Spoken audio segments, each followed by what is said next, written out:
All right. Hey Shane. Hey Johnny, how are you? Good. Great to be here with you. Yeah, no, it's all good. It's all good. Lovely IMS offices. Beautiful. Yeah, we're nearly a year and 2 months now in this. So big change from the last office. We were out in Innovation Works, Castroy, and got too small. Great place to start up because lots of innovation, I suppose. But hustle and bustle around the place. Hustle and bustle, but we're kind of committed here now. We've taken out a 10-year lease here, and we're gonna kind of grow our business here now. Yeah. So down on the Dock Road, Ashburn Hall. Yeah. Down in the Midwest. Proud company from Limerick. So no, it's great to have you here, and well, I think the two of us have a good history in the internet in Limerick and business in Limerick anyway, going back a long time. Yeah. For longer than I care to remember, to be honest. I mean, there's been a lot. Certainly the early days back in 1995, it's a very different scene than what it is today. I think it's we kind of forget how reliant we are on the internet in general now. Back then, it was more. If you were in college or you needed something or you like to chat to people on IRC chat, and probably many of the listeners don't even know what IRC chat is, but that was the thing at the time. People were you could run your internet on 128k, and people thought that was amazingly fast.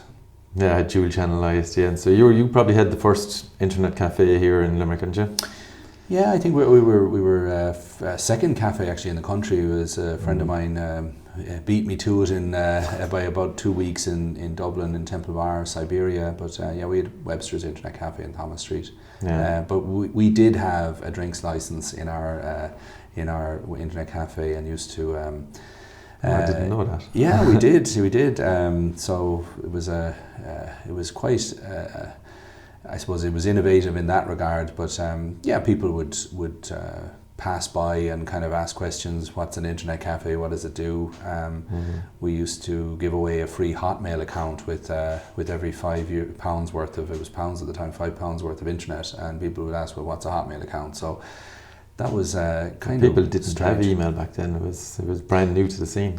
Absolutely, really, it's incredible when you think that people would come in and were amazed that you take them to a website like the White House, and they would say, "Well, it was that really the White House?" And it was this sort of amazement and sort of innocence around the whole thing. But of course, I mean, your business has gone from. I mean, you guys were the company, and still are the company to go to for email and domains. But that's been, was really kind of straight off the mark with Elive at the day on that back then. Yeah, I suppose that when you started out, you had the traditional companies doing the dial-up, which were like the IOL, aircom.net at the time, Telecom Airn actually at the time, because they used to give out the at tinet.ie email addresses. You probably remember those, and then Indigo came along as well, and. I think pretty soon after we started up Ocean, do you remember oceanfree.net was there as well? Yeah. So they all started up, well they were all there from kind of, I think was IOL around 94 that started up, was it? 93, 94, I think it came out to the scene. Probably around there, So from my point of view, it was seeing a gap in the market in the hosting side of things. And even though we did provide dial-up as well, our first step into it was really just the providing the hosting, and us providing dial-up, and consequently the ISDN dial-up was, I suppose, just out of demand from customers because they wanted the all-in-one package.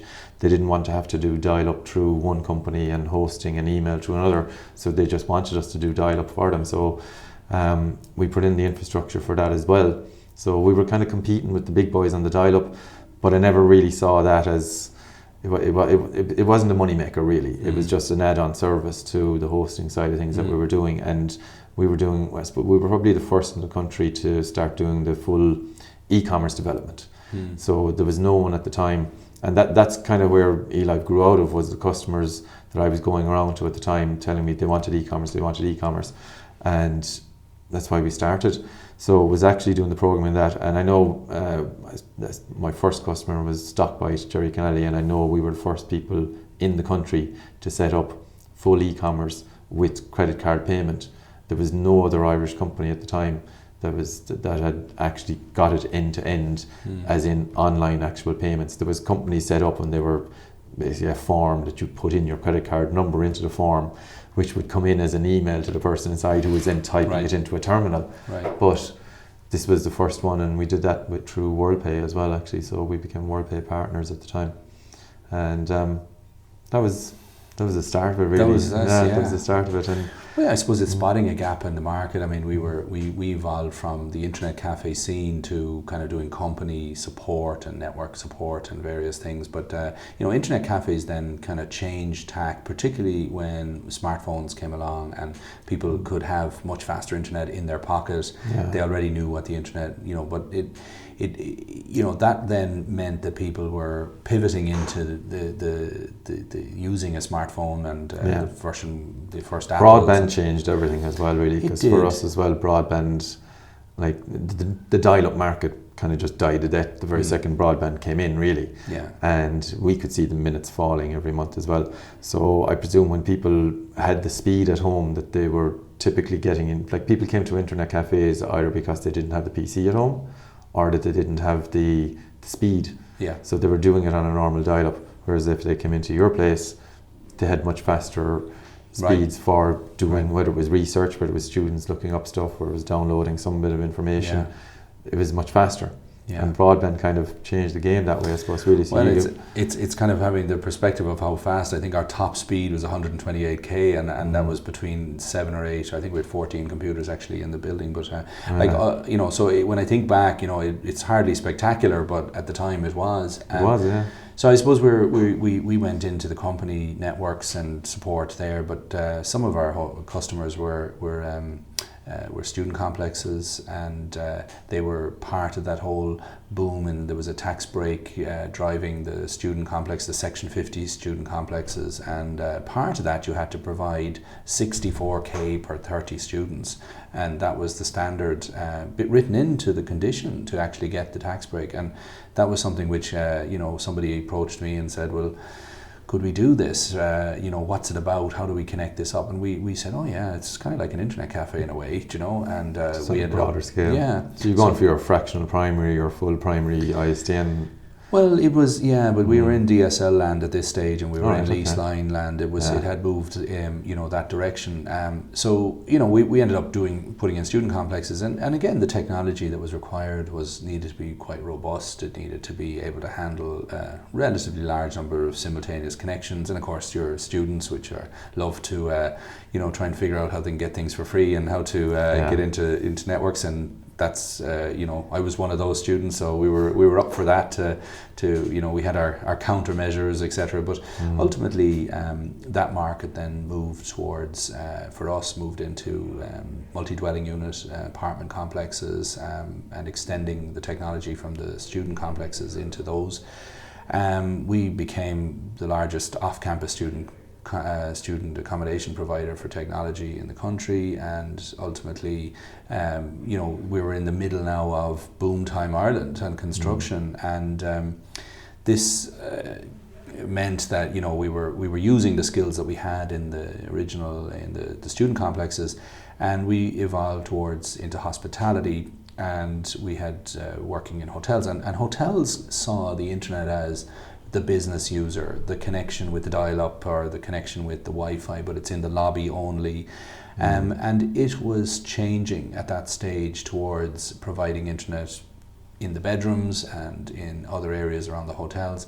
And then all of a shot, the bust happened and everything stopped, and we were left with, well, what do we do? And at that stage, we were so heavily connected to the construction industry, the only options we had was to go to the UK. And we went there, and of course, nothing really slowed down in the UK. We started working with properties there, and a lot of the properties that were owned by Irish companies now had been sold off to other companies, like were for venture capital, or companies in the Middle East had taken up properties, and we were became connected with them and ultimately grew with them and followed them around the Europe and building hotels and connecting them up, and ultimately as time moved on, Ireland's recovery was happening as well at the same time, and we saw new hotels coming back into construction here, and so it had a portfolio across I think we're with Germany and Switzerland, Italy, France and the UK, and that so obviously is fed back good too, because some of those companies probably came and invested in Ireland for the hotel industry anyway, so you had the contacts there already to get in. Definitely, I mean the chains were, there was there's some new chains on the market that didn't exist back then that have been have been growing, and so I mean our offering in IMS has now is a full turnkey solution, offering from TV to Wi-Fi to the broadband connections, telephony, and all the services that are facing guests. And what we do is we wrap it into a managed service, so we can we charge the client a monthly fee, and everything's taken care of for that. So that was quite. I thought it was reasonably good timing insofar that people are used to paying a fee for a service, for example Netflix, or paying a fee for Spotify, and this pay as you go service or was something that more and more properties were interested in, and particularly because the technology was becoming more and more advanced and more complex and more in demand. Gone are the days of it for the business user. It's now very much the recreational user. It's the family of four would have 6 devices, for example. The media consumption just exploded really. Absolutely. in the last 10 years. Really, media consumption has just gone through the roof. So that's what your system is now, and in the hotels it's really when you go in, whether it's connecting your device to the Wi-Fi or what you're seeing on screen. Yeah, that's what you're powering. We've been busy with that, and of course right up to recent times, a lot of our we're really kind of focusing quite a lot on the service department sector, which is basically hotel rooms with kitchens, and these properties are quite new in terms of that concept of having a longer stay.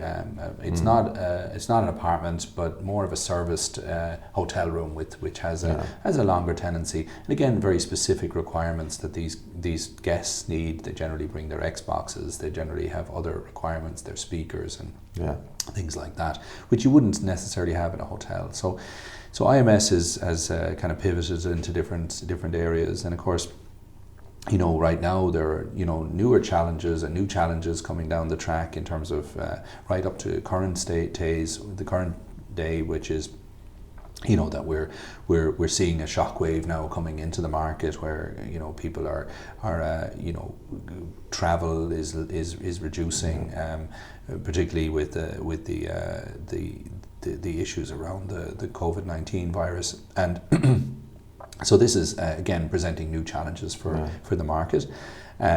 We are very much interested in helping clients through technology to get back on their feet and to help the hospitality sector really to find its way in the challenges over the next couple of months. This will of course pass, but it's what the landscape looks like into the future. Well, even though the current system will pass, then like a lot of the companies, and I presume outside of the hospitality industry, there's going to be a lot of people who want to get this set up to be able to plan ahead for any kind of situation that might arise like this, whether it's physical or whether it's medical, anything that they can have their staff easily working remotely, and also by using the technology that's there now for your video conferencing, etc., that they now can look at cost savings maybe, and maybe not reduce the need for travel really. No, absolutely, Seanie. I mean, there is now we, because of pretty much broadband is it's in all the major cities. It's all over. I know there are parts of the country that don't have broadband, but by and large you can get a reasonable speed. Technology such as video conferencing technologies like Teams or Zoom, have come on in hugely in the last couple of years, last 2 years really, become far more stable, a lot more higher quality, easier to use. We call them CEO proof, because usually the CEO is the one that struggles the most with this stuff and breaks it and needs the IT department. I mean, it has to work from a simplicity point of view. But yeah, absolutely, this is something where it's all about now lowering the carbon footprint, lowering the amount of cost. That's for people from travel, and of course employees now these days are looking for a place that gives them flexibility. It gives employers that have offer flexibility in their employment, is more attractive to talent that's out there, and this talent is actively seeking out those employees. So it's a really interesting time, because we've now seen a situation where travel is being curtailed, but yet video conferencing and tools such as the Teams and Zoom, etc., are becoming available. So I mean, as part of simple things that you can do is you can go ahead and get a 30-day free license with Zoom, install it on your computer, and your staff can have free licenses and jump on and participate in a 24-hour video call where you're not on the call all the time, but it's just in the background. So even though all the staff are now dotted around in their homes, they're as if they're in the open plan office. Well, you even said it there a while ago about the once the mobile phones came along, the smartphones came along, and it has made it so easy. Before, video conferencing usually meant that you had to have your PC, you had to have your camera, you had to have everything set up. So now people can just, on their phone, no matter where they are, can just join in on the video conferencing and join the large screen that's in the office, and ad hoc come in and go out. They can share the whiteboard, they can share content, they can share, as you demoed to me earlier on, somebody could be on site doing a job, and it could be a highly technical job, a highly skilled job with something in front of them, and can share a photo of whatever the issue is there in front of them. So it could be a technician, and have a team of people back in the office discussing what that is. That's right. I mean, it's that visual alignment, which is very different to a phone call. So when you're on the phone call, you're trying to describe the problem. It just takes it to a different level when you are able to show a photograph, show a picture, annotate, collaborate, multiple people at the same time, record the meeting, share the meeting. These are just things that we don't use or aren't available in a standard traditional phone call, which are in the video conference. And again, if you're working on a budget, working on a spreadsheet, working on, as you say, a technical issue, a picture or anything like that, video conferencing just pulls away. Now, of course, it never replaces the face-to-face, but it is just a tool. It is something that it fills a gap between, the situation where we may not be able to work face-to-face in an office environment because of maybe somebody has come down with a virus or something like that, and to the other extreme, which is that people working at home, and the isolation that brings, technology closes that gap. Use the technology for social reasons, that you're leaving the call running in the background, so that people are interacting. And of course there is a skill set to be learned in terms of the discipline to work from home. Well, actually the isolation part of remote working, of people working from home, it has been identified as one of the big issues, and it's something that both staff and managers need to be aware of. Managers need to be aware to actually regularly communicate with all staff, so that people don't feel left out. Because people can feel as though they just feel unimportant, because if they don't do something, or if their work rate goes down, no one's noticed. So they feel as though, well, maybe I'm not important enough anyway. That's right. So it's very important that people keep communicating. And what you said earlier on about even just setting up the video call and just everybody working away, they don't have to be chatting, but it would be something like in a normal office where people could be still working away, but then they might comment on something they hear on the radio, or comment about something and chat while they're still doing their work. Absolutely. So your visual attention doesn't have to be to the camera, to the person that's at the other end. It can just be that you're chatting away to that person. Absolutely. And of course you can press the mute button when you need the privacy, if you want to go to the, but all of those things, and I don't think there's going to be like one or the other, working in the office or working at home. I think that the technology allows you to experience both environments. So you actually work where you want to work, how you want to work, when you want to work. And of course there's a trust factor coming through from employers. My argument, and we are an employer, is that by adapting this and trusting employees, you effectively are attractive to the right talent. People are seeing this type of employer as a preferred employer, rather than someone say, well, you better be in here at 9 o'clock and you're out at 8, or at 5, and it's like a clock time sort of event. I think those days have passed, and I know there employees are much more aware now of their quality of life.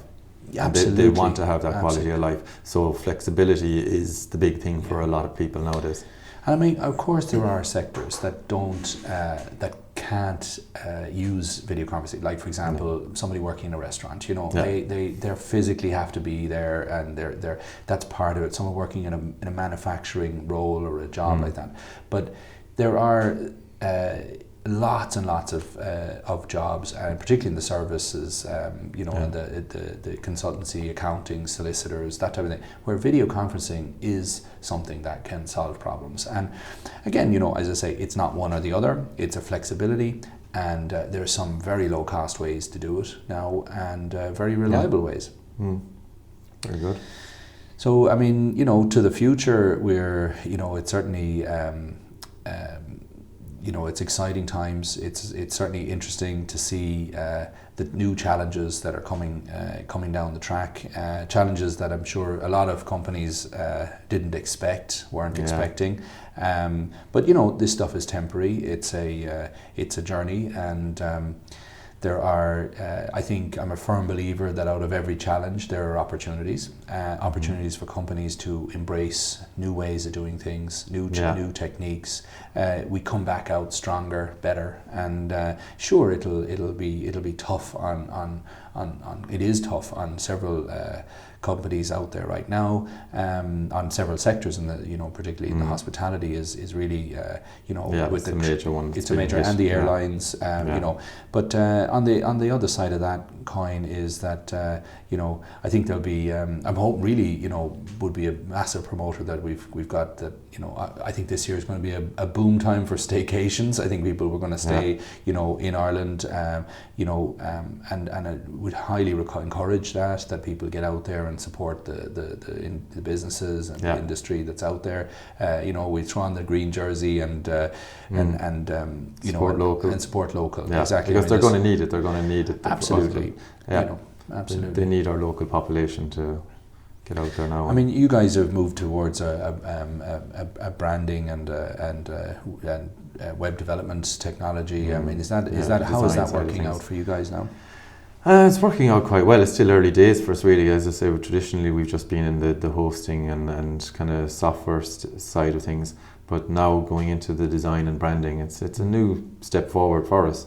I suppose it's the hosting side of the business is quite mature at this stage now, so we've been looking for new areas to get into, and this was kind of the logical area, and so far our clients are embraced it quite well, because they do like the fact that they can deal with one company to handle all their issues in a certain area. And like, we've even taken on print design as well, and that's a fairly good growing area for us. So it's early days, but so far it's going good. We can't complain. Fantastic. I mean, we're as I say, we're suggesting to customers as well these days that that for very little investment they are able to engage with certain technology. There's lots of free software out there, there are products as well, such as the video conference, the all-in-one screens that are manufactured from companies like D10, and and also the Logitech range, and of course Philips are launching a new range of interactive touchscreen TVs, and all of those things. You don't need to go out and buy all this expensive hardware. Of course, for certain companies where they've got group meetings or they've got boardrooms, they need to get connected.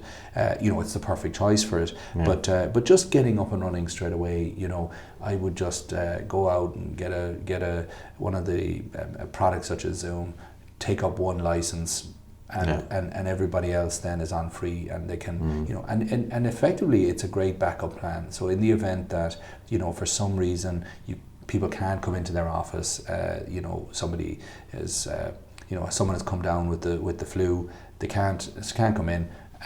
You can immediately switch to a pretty low cost solution which allows everybody to continue work. Of course, you'd have to have your other systems such as your online data and your various systems that you would have in the office. But it's a good time now to test these and make sure everything works. I think that's probably the most prudent thing to do at this stage. And look, in the next couple of months, this is going to pass, and it's. But at least people are ready then for if they test it now, and if it gets them through the issues, the pressing issues that are there now.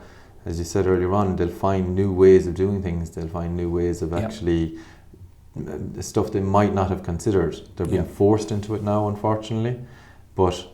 Sometimes, as you say, coming out of it, you come out stronger. And you'll find better ways of doing things you might not have considered before. I mean, we've seen the beast of the east, coming in there a while back. We've had, SARS in the past, the MERS. We've had now COVID-19, like a range of different threats that are there, and who knows what's coming down the track. So absolutely, these are they're tough lessons. They're tough lessons for companies that haven't it's very challenging, but you do come out stronger, you do come out better, and it sets up a more robust economy as well. I think it's not sustainable what we're doing with the waste and the burn of fuel and the waste in society in general, and I think that these technologies also lowers the cost, the carbon footprint for individuals. It's never been more expensive to have a desk and a city centre office space. I mean, when we don't always need that, and of course the talent which we talked about a minute ago, the talent that's out there for us would be probably around 20 kilometres radius from our office, and if somebody doesn't work in that area, they're going to be, it's nearly kind of beyond their commute range, and it's a distance. But of course, when you're into remote working, you can attract the talent from the entire world. There is somebody can go and apply for a job for your company and be based in Manchester, or based in Paris, based in Germany, or even in the US. Sure, there'd be a time zone difference, but not too bad. But that can help some companies where previously, if they have been a 9 to 5 company, they can now consider also being a 3 to 8 or 9 in the evening company as well, and extending their hours that they're giving to people. And I think really it's down to breaking old habits. I think so. And look, these are new challenges. People are sort of going, oh my God, I couldn't imagine having half my workforce in another country. But do you know what? It's time to imagine it. It's time to imagine it. And we have the technology. The technology is widely used. But why would we limit ourselves to 20 kilometres around our company to recruit the talent? There's some great talent within that 20 kilometres, but there is also, I think it's even more potential to be able to look at the talent that's 50, 100, 200, 300 kilometres away, and be able to work with them, be part of the team, be part of that social fabric and that culture in the company, which is just so important as well. So, and look, this stuff is very new. But there is a lot of companies that have tested this, there's thousands of Google employees that work abroad. And again, I know it's not fit for every industry, but there's a lot of companies out there that are still very conservative, very standard thinking, and really it's time to kind of break that mold a bit and to look at, well, we don't have the choice now. We have to look at for business continuity, for continuity of skills and staff. And of course it pushes that a re-education as well, because people where they're saying, well, I'm in a job and I'm on that job 9 to 5 and I'm happy with that and I'm not prepared to adjust. Well, you know, unless you grow in that area and unless you move and you re-educate, life is constant re-education. Well, there's others that are looking at those roles too, and that's that not a threat, but it is a challenge. It's something which is now becoming part of the culture of work from this point. You know, from now on. And if an employee is looking at a new job and they say, well, these 10 people will give me what I want and the freedom that I want and the flexibility, and these other few over here won't, then they're not going to come working for those companies anyway. So you have to embrace it and get out there so that you're part of the people who are going to attract those employees. Yeah, I mean, particularly when you look back over in the past, there was a large amount of the world's population worked in the farms and the rural environments back in, and it was very much a farming, agricultural roles. That then industrialized and went to the cities, and huge amounts of people moved from cities all over the world, or into cities all around the world, and you saw the industrialization of London and Paris and the big cities popping up. The next industries moving into cleaner industries, away from the sort of the belching smoke, the coal-fired stuff, and in towards more cleaner, but again very much city focused. And I think actually we've come a full circle. People now are starting to pivot back into the countryside, and of course you need technology, you need the internet, and it's not saying it's one or the other, but I think it's an interesting sort of circle that we've come, that you know that people can live in places that are beautiful, that are, you know, small community, that are personal, etc. Not saying that cities aren't, of course, but there is a the people who wants that country lifestyle, should we say, they have that choice. They have the choice, and you know, I suppose where before technology was available like this, they couldn't. That was it. You could only work you where you moved to the city, or you didn't, and that That's was right. it, and you couldn't get the job you wanted. Now you can get the job you want and stay or move to the rural area and enjoy that lifestyle. So it gives people the freedom of choice. Yeah. Well, Seanie, it was a pleasure to chat with you. It's you always very much. good to enjoy our chats about the way of the world and how things are progressing. As I say, it's I'm sure we'll have plenty more in the future. Indeed. Thank you very much, Shane. Thank you, Seanie. Talk to you soon.